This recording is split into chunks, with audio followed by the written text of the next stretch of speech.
Welcome to The Longest Turn. This is episode 66, Luthier Preview. My name is Tyler. Hello, this is Kevin. This is Tyson. In this episode, we're going to talk about a new Kickstarter game, Luthier from Paverson Games, or Luthier. Luthier, I believe that's closer to the correct pronunciation. En français. Right, but for us Americans, Luthier. Yeah, Luthier.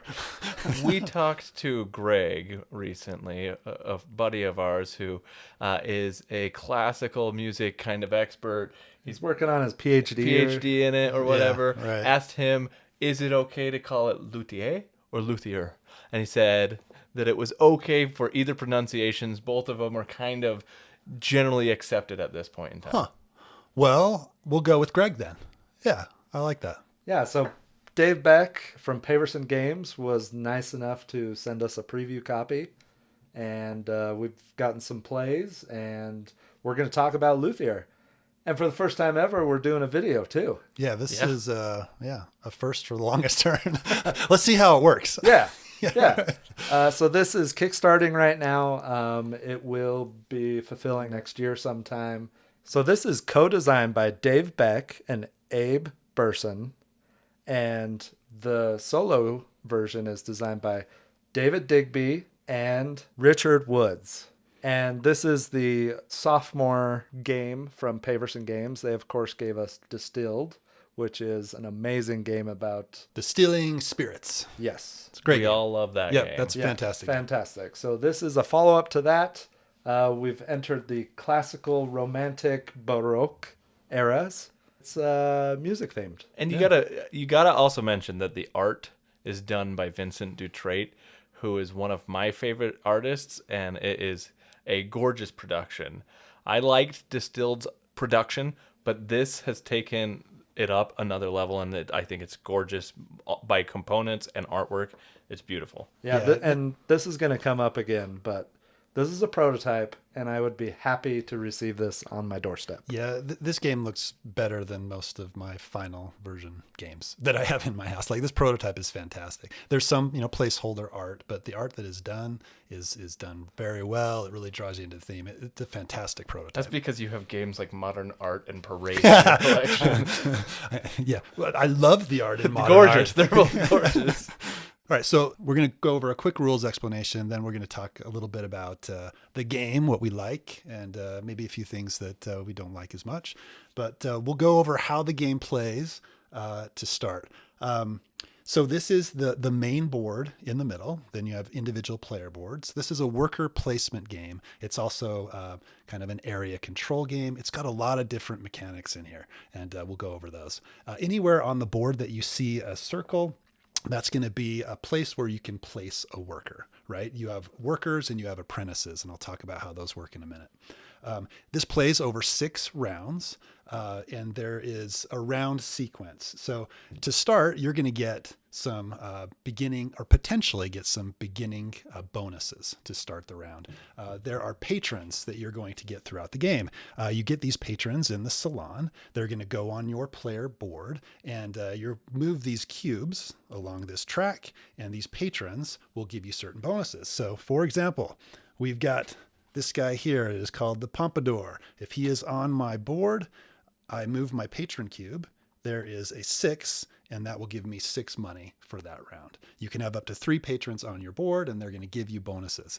The trick is you have to make sure that you take care of your patron before this cube moves off the board, or else they're going to go away.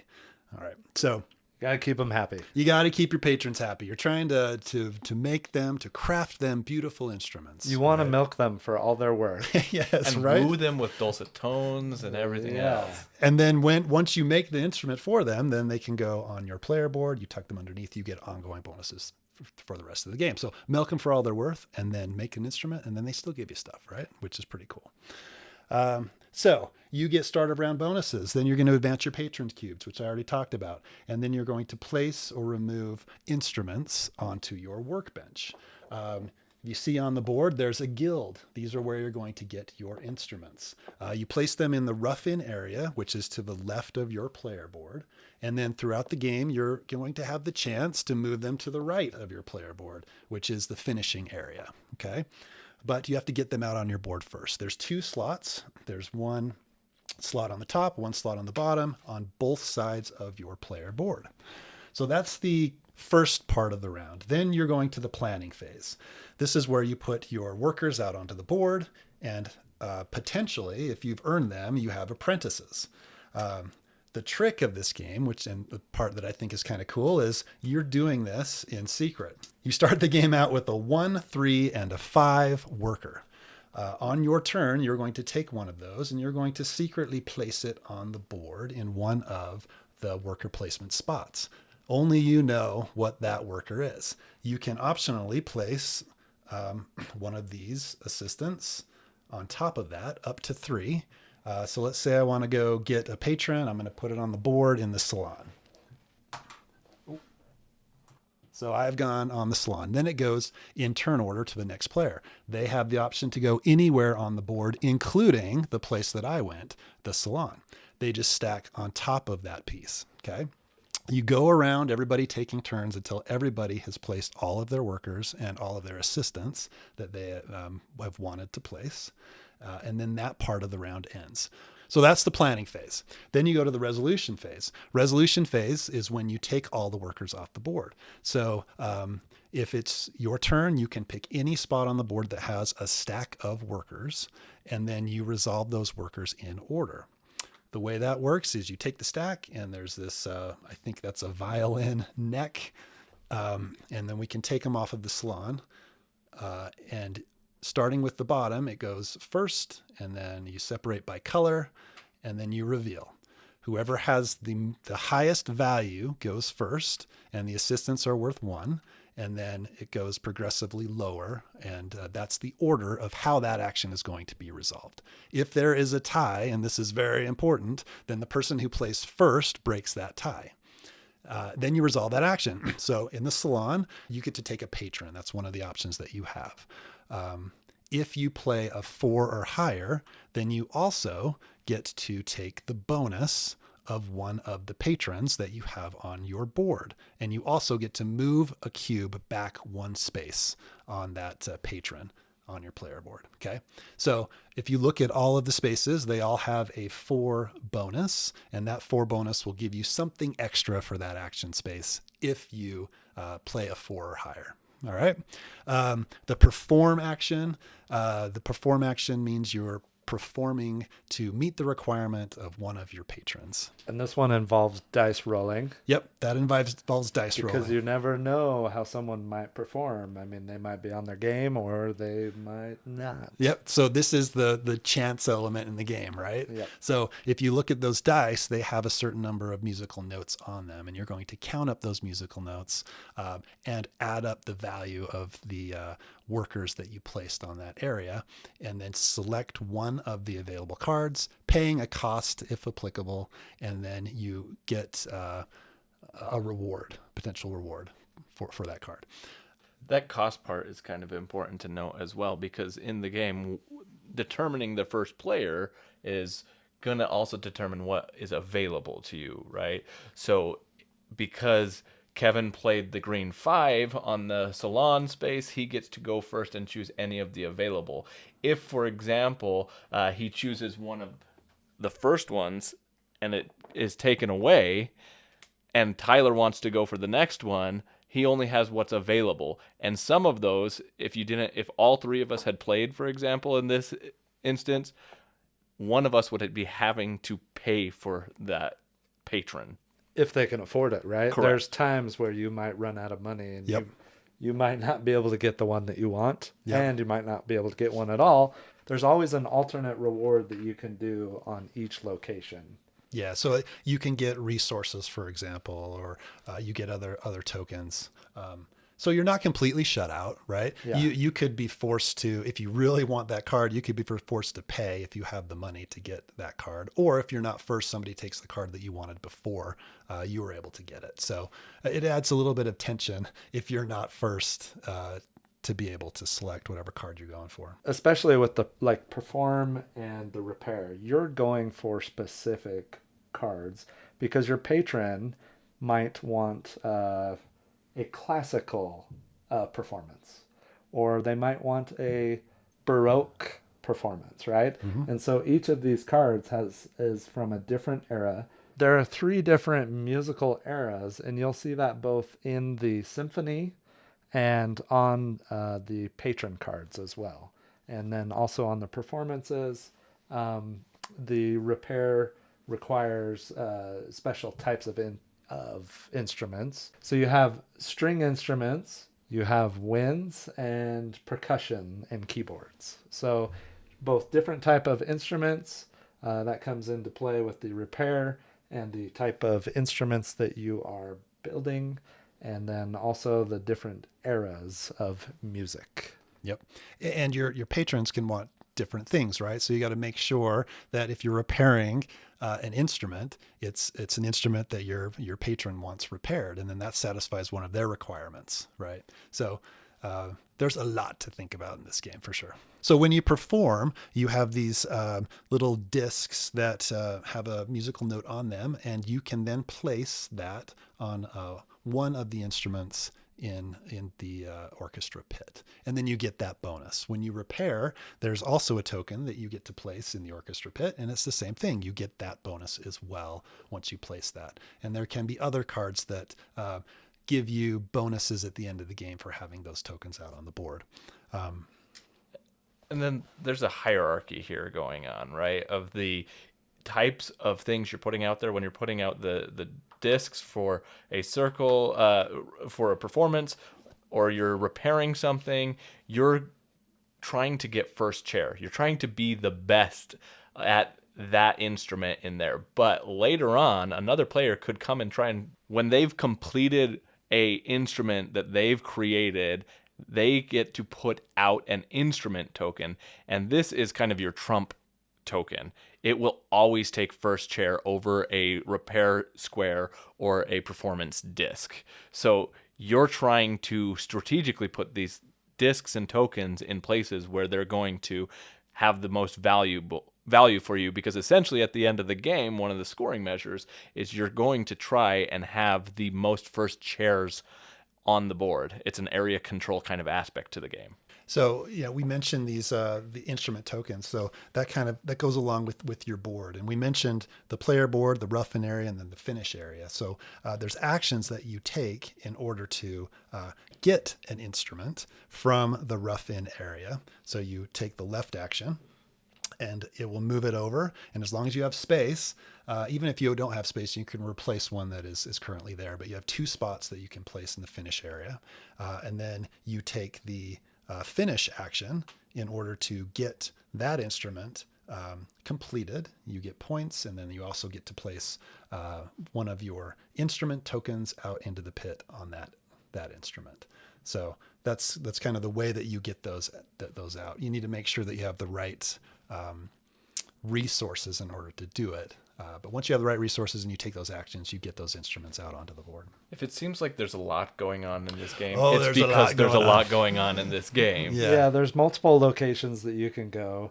There's a few different tracks. When you do the performance, you can go up on that track, and you get, if you use a 4 or higher, you're getting extra die rolls. You're getting better dice to use. You're getting maybe an upgraded worker at some point that gives you a special reward every time you use that worker. Same thing with repair. There's a repair track that affects how you build and finish your instruments. And then there's one up near the balcony. The balcony we haven't even talked about, but you can claim End game type of stuff. end game scoring and get extra benefits and bonuses. And you have your personal scoring cards as well that nobody else knows about. Right. That if you satisfy those requirements, you're going to get bonus points at the end of the game. And can definitely make the difference Oh, at absolutely. the end of a game. Yeah, absolutely can make the difference. And once per resolution phase. So when we're pulling these tokens off, instead of choosing one of your piles to pull off to do that action, you can always do the market phase. And the prices are going to change for the different materials each round. So next round, the price might go up for metal, right? But you can you can pay for apprentices, you can trade, you can pay money to go up on tracks, and you can buy and sell goods at the current market prices. So once per resolution phase, you can choose to do a market action, which the timing of is very important sometimes, because you might need to sell some goods and get some money before Kevin or Tyson does the repair action where you don't have enough goods for, right? Or enough money to buy whatever card that you're going for because you're going last. So there's lots of intricacies going on. That it is a complex game. So let's talk about the game and our experience with the game and the things that we like about this game. I wanted to point out that yes, there's a lot going on, right? We've already addressed the elephant in the room, that this is a complex game at first glance.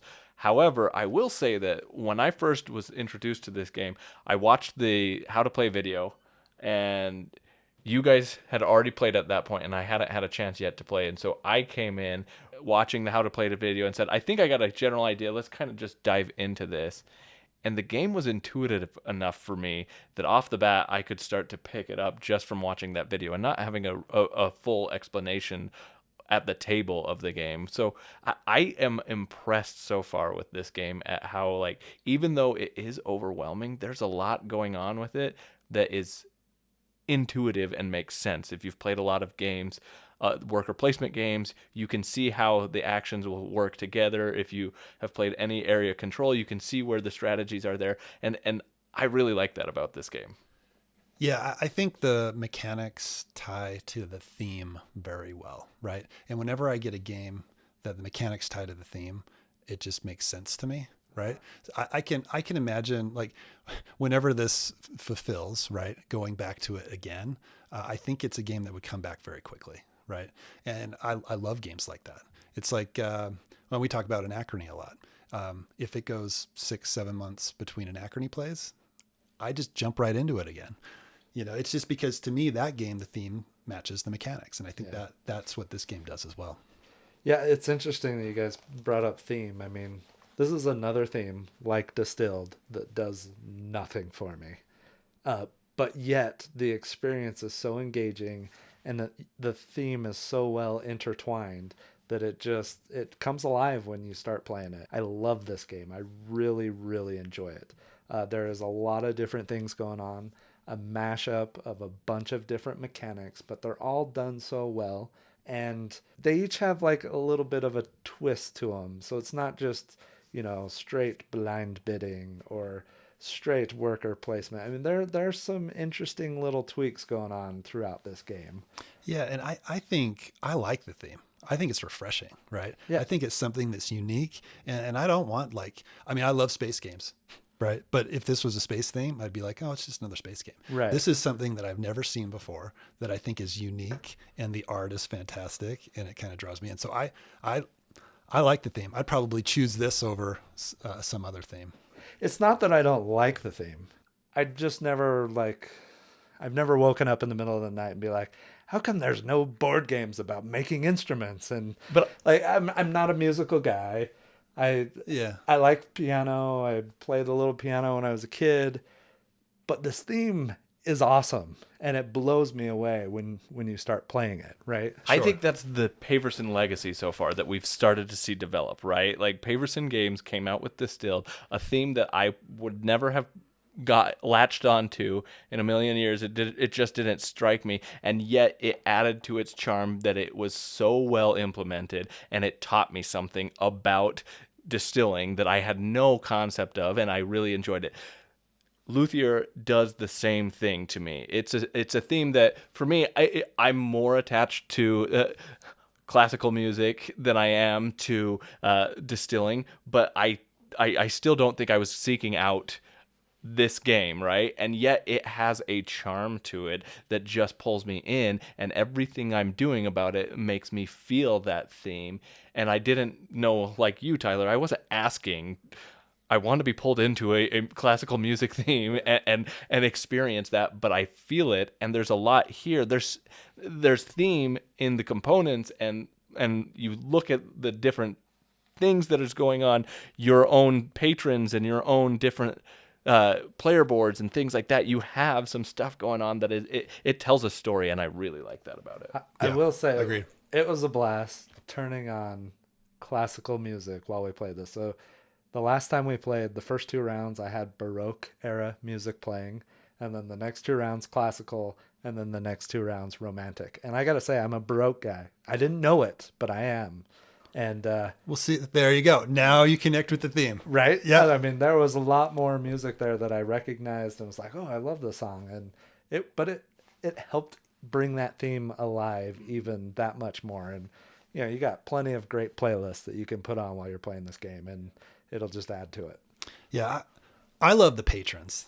And I love how the patrons work in this game, right? So we talked a little bit before about the bonuses that you get from those patrons. So you can get 3 of them, and they can give you good bonuses before you can complete their instrument, right? Yeah. You can get a ton of money. You can get goods. You can get all kinds of stuff. And it makes for interesting decisions on, am I going to complete that patron and complete the instrument, or do I want them to stay around for another round so I can get those bonuses? Because the bonuses that you get when they're done can be a little bit different than the bonus that you get when their instrument isn't done yet, right? Yeah. And that's just really cool. You can be raking in a ton of money, a ton of goods, and I love the patrons. I think it's done well. Some of them are really easy to complete. Some of the starter ones, they only need 1 instrument.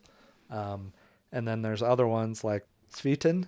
He needs 2 repairs or 2 performances and an instrument. So they get more and more complex. And some of the rewards, there's varying levels of rewards based on how hard they were to complete. Well, and this is where that whole concept that you were talking about earlier, Tyler, about these are all familiar mechanisms, right, to an extent, but there's a certain newness and innovation to them that is interesting. And I think the Patrons does this in the best possible way that I've seen in this game.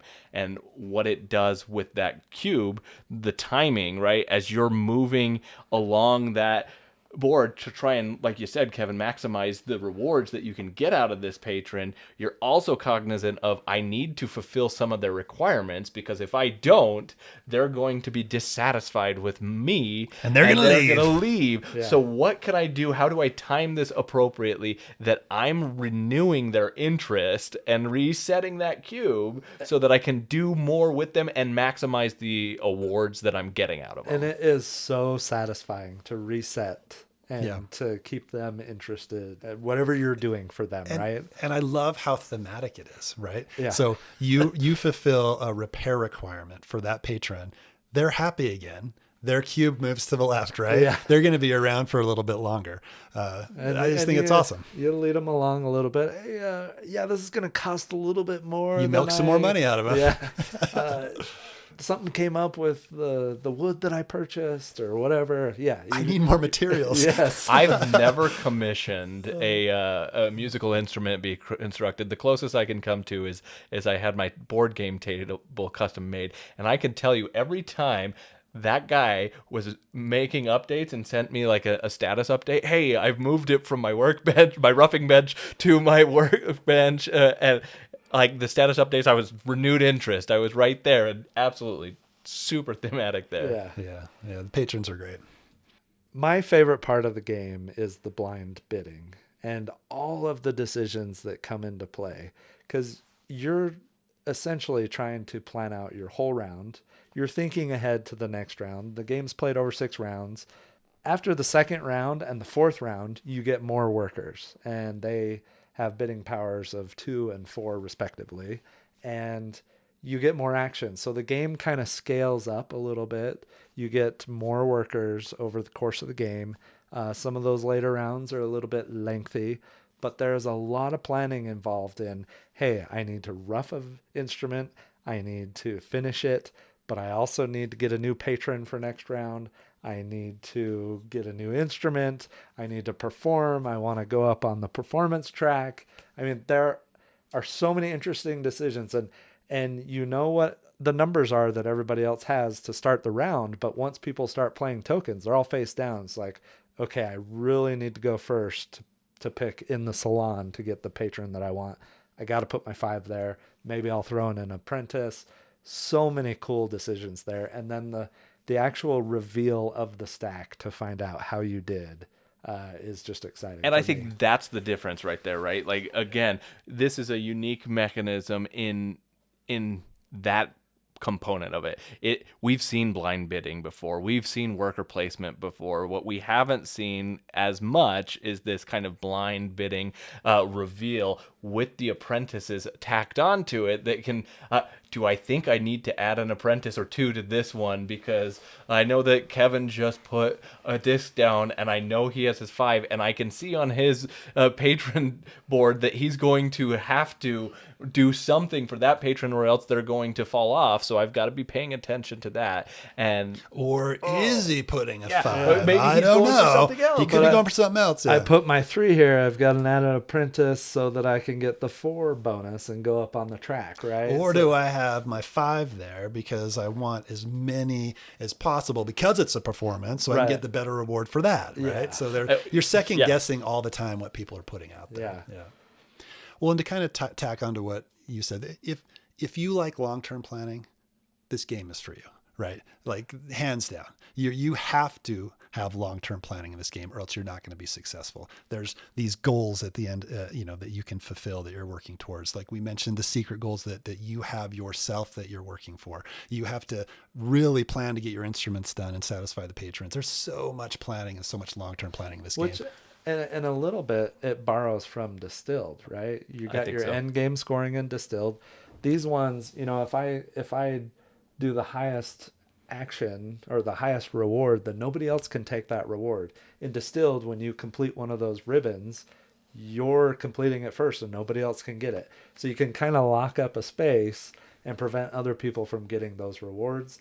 There are other things throughout the game that give me whisperings of Distilled. Oh, I said it when we first played it, that you can feel the DNA of Distilled in this game, and it's completely a different game. Yes, absolutely. That's what I was going to say. It's a completely different game, but there are some things that this reminds me of Distilled, right? It's that thoughtfulness that was put into Distilled is also put into this design here, and I can really appreciate that. I mean, you got some of the open drafting that Yes. you got in Distilled. It's a little bit different, and Well, and then the washback, right? Like moving your stuff from one place to the next and trying to get the right thing. The dice element is got that random chance of, is the card going to get pulled out of my my stack and Distilled, or like there's some stuff in there that's great. Yeah, it definitely has the same feel for sure. I agree with you, Kevin, that long-term planning here is it's very clear and comes out very strongly, but I also think there's a very tactical element to this, because you have to react to what's going on with, somebody put the 5 where I didn't expect them to, or hey, the card I wanted is now taken, or maybe this round only certain cards of a certain era came out and I don't need those cards. What do I need to do? How do I pivot? How do I make the status of the board work for my current situation? well, and you're basing your plans on, I hope that these get resolved in a certain this order. because if they don't, it could really bite me, or it could work out perfectly and it'll feel amazing, right? Yeah, because I went to repair, not because I want to repair an instrument, because I want those goods, because I need those goods for another action. So, but that's completely up to somebody else, Right. a lot of times, to make that decision for you, You right? pick in turn order which action is getting resolved next. You obviously have to have one of your workers at that location to pick it. Yeah. But And that's where the tactical nature comes in, right? So if your plans get messed up, then it's like, okay, what can I do that's still going to push me toward my end goal? Not going to be as good as what I wanted, but I'm going to pivot and go here, and it's still going to work out for me, right? And one of the fascinating things that I think that makes this even more to that tactical side of things is that everybody has one action per round that they can use to go to the market, right? I don't have to take a worker off of the board yet. Instead, I can choose to move my cart and horse to the other side to take a market action, which can be used for multiple reasons. I'm stalling because I don't want to have to do something yet and I need to do something else, or I really need these resources, so I actually need to take my market action before anything happens so that I can get the right resources so that that whole sequence can unfold in the way that I want it to. Or sell resources so you can have enough money in case you get stuck with an Yes. action you have to pay for. Which is funny. The first time Kevin and I Yeah. played, we completely forgot We that missed you it. could sell. Yeah. And then the next times we played, it was like, oh, I'm selling gold for SIGs. I've got plenty of money this game. That first game was like, how do you get money in this game? Key rule missed. Yeah. This game is not as complex as Voidfall, Not even by a long shot. but the planning thought process that goes in each round reminds me of playing a round of Voidfall. You're planning all of your actions. You're planning where you can go, how you can combo them sequentially. It reminds me of that level of planning. Yeah, I can see that. It's interesting that you bring up a Mind Clash game, right? Because I think, to me, this reminds me a lot of Tricarion. In a lot of ways. Like in Tricarion, you're the magician, the illusionist, trying to craft your trick, just like you're trying to craft your instruments in here. You're going to the market to get the correct supplies and get the things you are. Same type of thing here. You're putting on performances in Tricarion. You're putting on performances here, and there's a theater in Tricarion, as well as here you've got the whole place where your instruments are being placed. So there's this whole element that reminds me a lot of Tricarion. The dice rolling is very similar in some ways to me as well. If you like Tricarion, I think you'd really like this game. And the thing that appeals to me more about Luthier than Tricarion is that Luthier has the ability to be more approachable than Tricarion or any Mind Clash game such as Voidfall, right? And I still get the same level of thought process and complexity and long-term planning as I do in some of those games. But I don't feel like I have the length of play as long necessarily, and I don't feel like I have as complex a rules teach for that. How long is Tricarion? Jeez. It's shorter than Voidfall. But longer than this one? Yeah, it's in Okay. between. Well, I mean, I want to play Tricarion. It sounds, if it's similar to this, then absolutely want to play that one as well. But I mean, I love this. You got your asymmetry. You've got your family that you're selecting at the beginning of the game. You've got tons of different instruments. You got tons of different performances, different patrons. There's a ton of variability in this game. And Yeah. I mean, even your special workers that you might get, there's Which we haven't even talked about. There's a ton of mechanics. There's just a lot to this game and a lot of variability. I think you can explore this for a long time and not get sick of it, for sure. So let's talk about some things, maybe some neutral things or things to be aware of about this game. If you're choosing to, am I going to back this game? Am I going to get a copy of it? What are the things that I would want to be aware of? Yeah, and I think one thing is resources in this game are super tight, right? And you have to be very aware of that because you can get yourself in a spot where you get a little bit hosed towards the end of the game and maybe you miscalculate. There's a lot of things to think about. So, I mean, if you're into that type of game, this is the game for you. But if you're not, then that's something to be aware of, right? yeah. Along that same line, right? With the fact that you mentioned earlier, Kevin, that this is a game where long-term planning is a big part of it, and you have to be mindful of your resource management. You can make slight miscalculations, and if you put the wrong value worker out on the wrong space at the wrong time, it can sometimes feel like, hey, I just ruined my whole round. But I think that's where the tactical nature comes into it, and you can try and make things adapt. I really do like how each space has an alternative option that you can do. But I just think that especially on your first few plays of this game, it may be hard to fully see what those long-term strategy plans are. And so if you're not as familiar with that, just be aware that, hey, as I'm learning this game, I'm going to make some blunders. Let's just be okay with the fact that I'm going to make some blunders. Yeah. I would say it's a little more forgiving than Distilled is, because if you jack up one of your later rounds or mid rounds of distilling and you get stuck doing vodka or one of the base spirits, there's a good chance you're out of the game, right? So I think this one is a little more forgiving. You can come back from mistakes that you make. But that doesn't feel good when you miscalculate something. I suppose something else happens that out of sequence that you wanted it to, or whatever. The only difference I would say is that Distilled is a lower cost of entry game for as a player, right? Like, it's not necessarily as long a game. It's not as high investment of learning time. And so I feel like I can get into it. It can be long, but I think this is, to me, a longer game than Distilled. And so Oh yeah, I think cost, it plays longer for sure. Yeah. But once you start playing, once you figure out the rules, it's not hard to play. No. It's just more of a I've got to plan out my round. I've got to plan out how I'm going to spend these last 2 workers. How am I going to do this, right? Yeah. And that's where some of the time consumption comes in, I think. Yeah, and as you mentioned, you do get more workers towards the end of the game. The rounds get a little bit longer. It's just it extends it a little bit towards the end, and you're really, your ears are smoking by that time because you're really trying to think about. I don't want to screw up, right? I want to make sure I have enough resources to complete my instruments and do end game goals and all that kind of stuff. So that's where the brain power adds to the length of the game as well. I do think those decisions are super rewarding. When you can get them to work out. And when it works out, it feels so good. I would say, we talked a little bit about the length. It is a longer game. For me and my plays, it kind of 3/4 of the way through the game, it seemed to drag a little bit for me.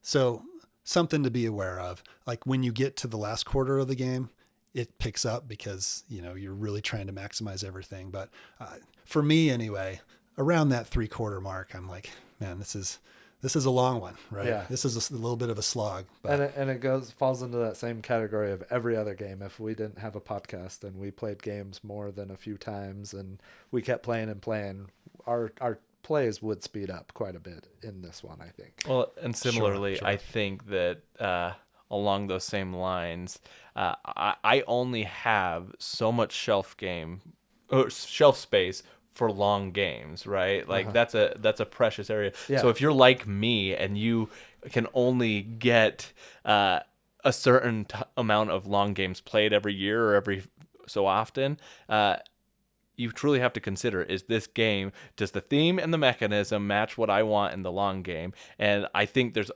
if you liked everything that we talked about up front, then yes, this can absolutely be worth it for you. But you have to make that determination for you, is because it's a long game and it can be more involved, it might be harder to get to table for some people. At least it would be for me. Yeah. I think one of the areas of this game that is not my favorite is the symphony area. Oh, really? And the area control aspect of it a little bit. And I don't dislike it, but if I had to pick one part of it, I think that part of it maybe is not my favorite. And I can't even quantify necessarily why, but I love the actions everywhere else. And I get that it's a very important part of the game. I don't know. It's not my favorite part of the game, right? And I generally love area control.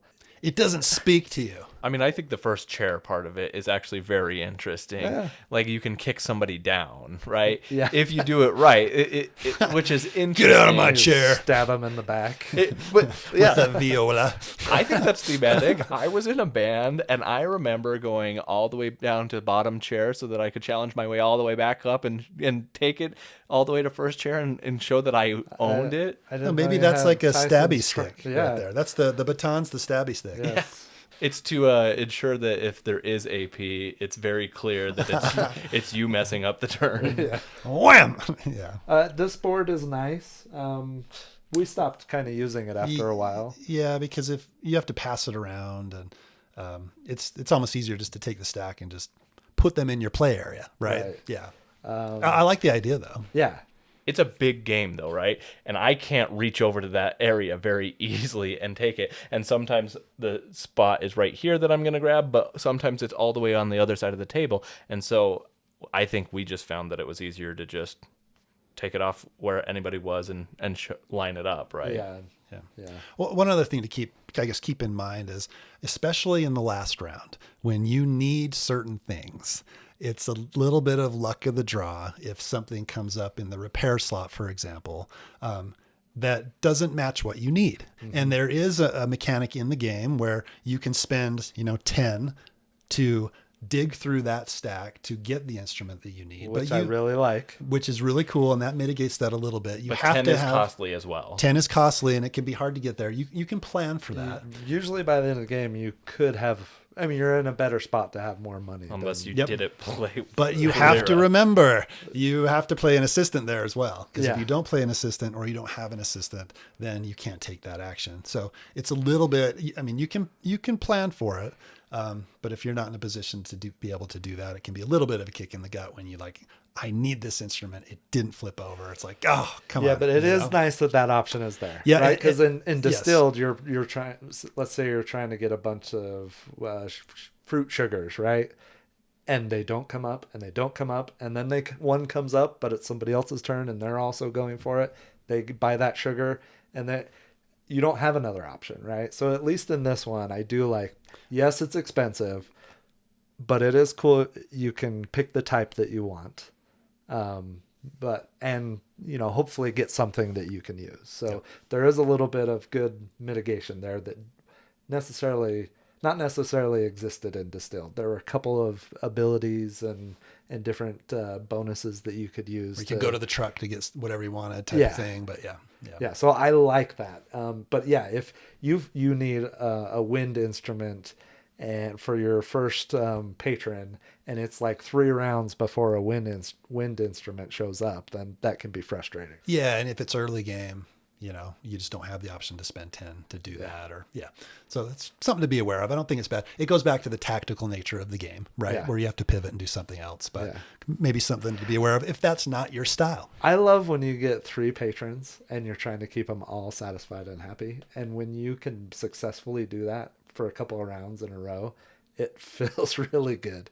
I've lost a patron and I've lost their interest, and you take a little bit of hit points wise on the points track, but it is really satisfying if you've got 3 patrons and you're keeping them all happy. It's also conversely scary when you get 3 patrons and you're like, I don't think I can do this. But this isn't going to end well. You're getting tons of extra rewards each round. I don't know. For now, until you lose like 9 points. Yeah. It's a good risk reward threshold. Yeah.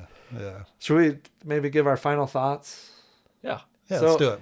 So normally when we review games, we give our final thoughts and then our final kind of score on a scale of 0 to 100. We're just going to give some final thoughts. This is a prototype version of a game that, again, I would be happy for this to show up on my doorstep in this current form, right? Who would like to go first? I'll go. So we've already touched on a lot of the things that we love here, right? Thematically, this is not something, again, that would have caught my eye necessarily as I must have this game. But Paverson Games has done it again and pulled off that elegant charm that they have with Distilled as being a really quaint and true to theme game. Luthier is just the same. It's beautiful. It works well. I feel the theme as I'm playing the theme, and I feel like I'm learning about the theme even more by playing it. And I think that is phenomenal. Any game that can do that, that's a high praise in my book.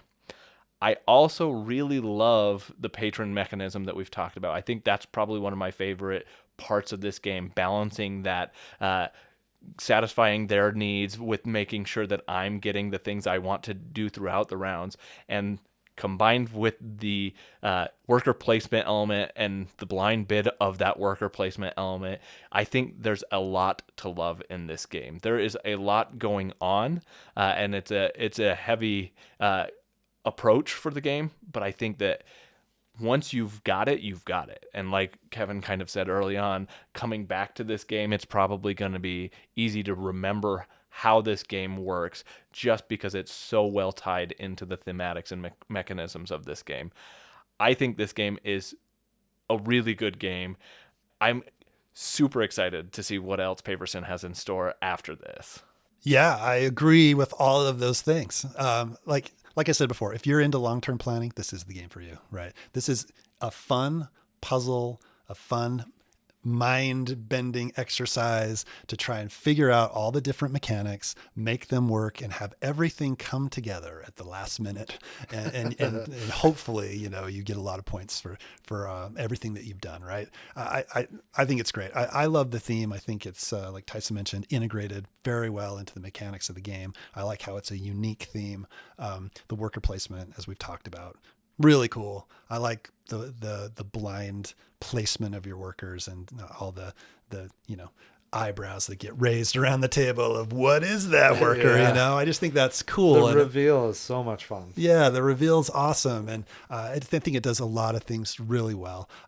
It may be a little long for my taste, but not by much, right? And as Tyler mentioned, the more you play it, the quicker that it's going to play. So there's a lot to like about this game. And as Tyson mentioned, let's see what else Paverson puts out, because it's a insta play for me. I definitely want to play everything that they come out with. Great game. I second everything second and third, everything you guys have said. It's a beautiful game. I love the Vincent Dutrait art. I mean, knocked it out of the park. The game is beautiful on the table. And I just find so much enjoyment in the planning phase of putting your workers out, and then the reveal and the decision making that goes on is so rewarding for me. And I absolutely love this game. It does play a little long. And it might seem like a little hard to get to the table that first time, but once you get going, it really is not that hard to figure out, and to the point that you can really start exploring what it has to offer. And the rounds, they do get a little bit longer, but I think that they scale pretty well. I love it. I can't wait to see what they do next.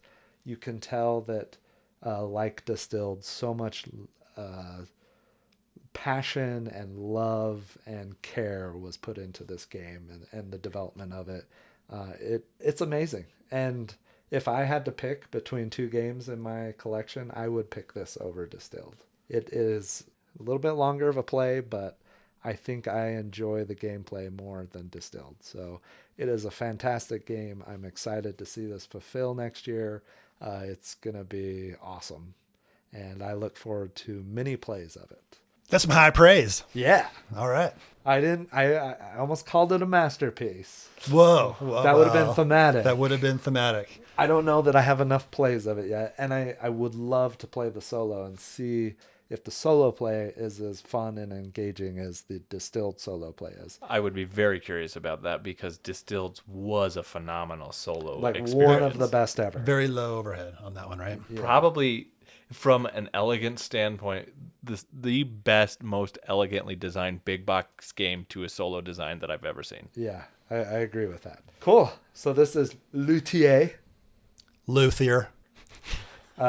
had a blast with it. We're like we said, we got a prototype copy to play, and we've really enjoyed the time with it. And special thanks to Dave Beck for giving us a chance to play it, because this game's fantastic. Yep. There's still a couple days left to check out Luthier on Kickstarter. We're all very excited about it, and we're excited for the future of Paverson Games. Thanks for listening to this episode of the Longest Turn Board Gaming Podcast. If you enjoyed this episode and you want more Longest Turn in your life, please check us out on Instagram. Also, be sure to check us out on Board Game Geek, where you can join our guild, Guild 3947, and check out our blog, where we post all our show notes and occasionally post more detailed reviews. If that's not enough for you, we have a Discord server. If you want to play a game with us on Board Game Arena, join our Board Game Arena group, The Longest Turn. Until next time, thanks for listening. Tot ziens. Goodbye. See you later.